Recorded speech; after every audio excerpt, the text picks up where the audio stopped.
Hello children. आपकी जो book है ये Cambridge connection history and civics, तो क्लास 6 का, तो उसका एक चैप्टर है आपका, चैप्टर नंबर 7 इस बुक का है, जैनिज्म एंड बुद्धिज्म। तो उसी को आज मैं बताऊंगी। तो इसमें हम पढ़ेंगे क्या, पहले तो ये देख लेते हैं। यहाँ पे दिया हुआ है आपकी, ये पूरे दिया भी है कि आपको क्या क्या पढ़ना है इसमें। तो इसमें हमें पढ़ना है reasons for the rise and Jainism and the Buddhism. तो हमें ये पढ़ना है जैनिज्म और बुद्धिज्म जो है उसके रीजन क्या थे। फिर महावीर के बारे में हम पढ़ेंगे। फिर टीचिंग उसकी कैसे, क्या क्या जैनिज्म की थी या स्प्रेड कैसे कैसे हुआ उसको पढ़ेंगे। फिर life and teaching of the Gautam Buddha. फिर बुद्धिज्म में हम पढ़ेंगे गौतम बुद्धा की लाइफ के बारे में और उनकी टीचिंग के बारे में, और उन्होंने क्या क्या मतलब जैनिज्म और बुद्धिज्म क्या कहाँ कहाँ डिस्क्लाइन किए थे, कहाँ कहाँ इनकी जो मतलब जो टीचिंग थी, जो शिक्षा दिए थे ये लोग जो भी, तो कहाँ कहाँ तक फैली हैं। फिर दोनों में कंपैरिजन भी हम करेंगे, जैनिज्म और बुद्धिज्म में हम कंपैरिजन भी करेंगे। तो आइए देखते हैं इसको। पहले यहाँ देखिए दिया हुआ है, यहाँ पे देखिए द सिक्स, आपकी बुक में दिया हुआ है the 6th century BCE in and the important stage in the Indian history. जो 6th century थी हमारी, 6वीं शताब्दी जो थी, वो इंडियन की हिस्ट्री के लिए दिया हुआ है कि बहुत ही इम्पॉर्टेंट था। इम्पॉर्टेंट मतलब जो स्टेज था। This period Shaw the rise of the numerous religion sect which question in the prevalent वैदिक रिचुअलिज्म। तो इस समय क्या हुआ था, 6वीं शताब्दी जो हमारी थी उसी टाइम, ये जो ऐसा समय था जिसमें कि जो रिलीजन्स थे वो मतलब वैदिक रिलीजन्स जो थे वो ख़त्म होके, और क्या मतलब कुछ रिलीजन जो थे उसी समय ये आए थे, दोनों जैनिज्म और बुद्धिज्म रिलीजन्स जो थे। और क्या थे इनके मतलब हमारी जो सोसाइटी थी, इंडियन सोसाइटी थी, इस पे मतलब बहुत से छाप भी छोड़े थे जैनिज्म और बुद्धिज्म कल्चर ने। बहुत से प्रभाव पड़े, बहुत से चेंजेस भी हुए थे जैनिज्म और बुद्धिज्म के आने से। और बाद में भी उनकी जो शिक्षाएं अभी तक हम उस पर बहुत सी उनकी जो ऐसी चीज़ें हैं जिसपे कि हम अभी तक फॉलो करते हैं। अब देखिए यहाँ पे reasons for the rise of the Jainism and Buddhism, दोनों जैनिज्म और बुद्धिज्म के जो क्या मतलब राइज यानी कि क्या आने के क्या क्या रीजन्स थे।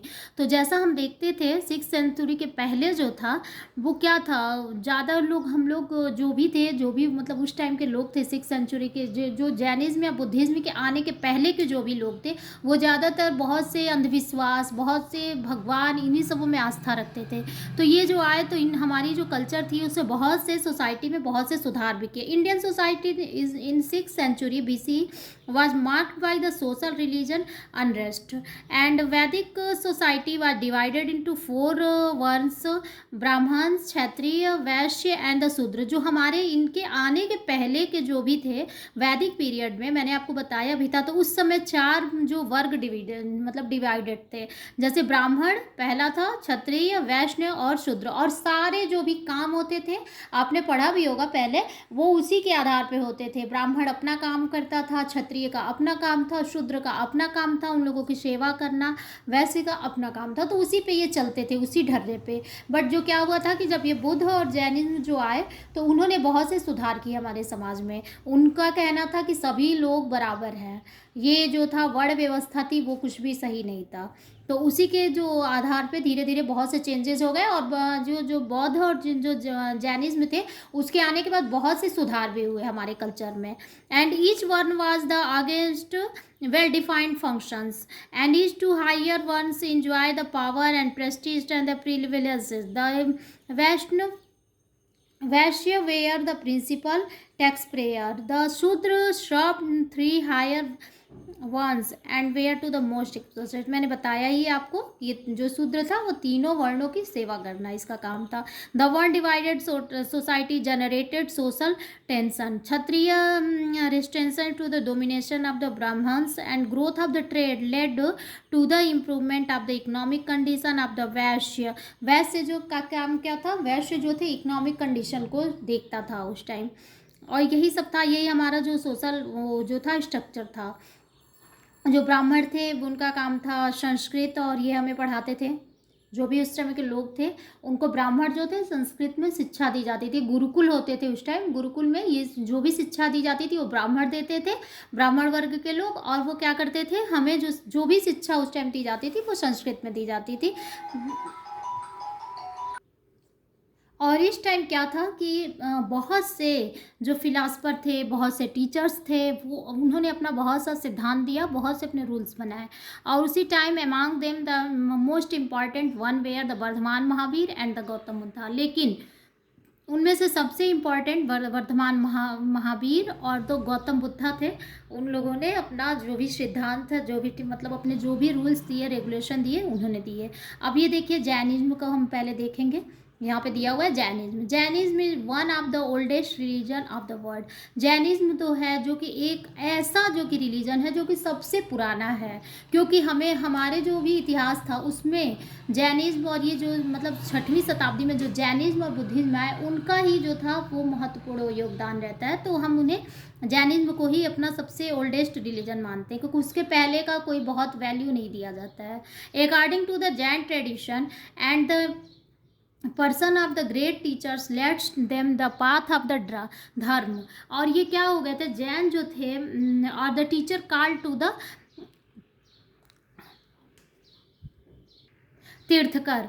तो जो हमारे जो जैन में जो भी टीचर्स थे, जो भी कुछ मतलब अपने धर्म के बारे में बताते थे, तो उनको हम क्या कहते थे, तीर्थकर कहते थे। There was the 24 Tirthankar in the Jain में। यहाँ पे जो थे जैन में 24 तीर्थकर जो थे।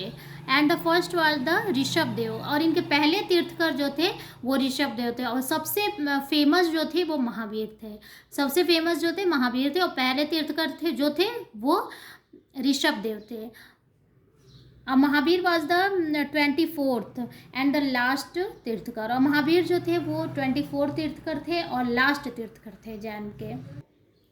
जो महावीर जो थे, वर्धमान महावीर, अब इनकी जो लाइफ कैसी थी उसको देखते हैं। तो जो वर्धमान महावीर थे वो 599 BCE में पैदा हुए थे, और वो एक क्षत्रिय फैमिली में, परिवार में पैदा हुए थे। जो जहाँ पे इनका जन्म हुआ था वो वैशाली में हुआ था। वैशाली जो है वो कुंडा ग्राम में है। वैशाली के निकट जो कुंडा ग्राम था वहाँ पे इन्होंने अपना जो भी था, और इनकी जो मतलब जो भी इनका जो पारिवारिक स्थिति थी बहुत अच्छी थी। वो प्रिंस थे, उनका नाम पहले प्रिंस था, प्रिंस वर्धमान था। वो एक राजा थे, राज परिवार से संबंधित थे। और ये जो थे ना, जब इनकी उम्र 30 ईयर्स थी तो इन्होंने अपनी जो लग्जरियस लाइफ थी, जो भी अपनी लाइफ थी उसको छोड़ के और ट्रुथ की खोज में, सत्य की खोज में निकल गए थे। तो ये जो मेरा वीडियो है बहुत ज़्यादा बड़ा हो जाएगा, तो मैं अभी इसको इतना ही रहने देती हूँ। और अपने अगले वीडियो में, नेक्स्ट वीडियो में, इसकी जो सर्च ऑफ द ट्रूथ, इन्होंने जो ट्रूथ की खोज में जब निकले तो कैसे उन्होंने इसकी ट्रूथ किया था, फिर टीचिंग के बारे में महावीर के, और बाकी और भी जो चीज़ें हैं उसको मैं बताऊंगी। Thank you.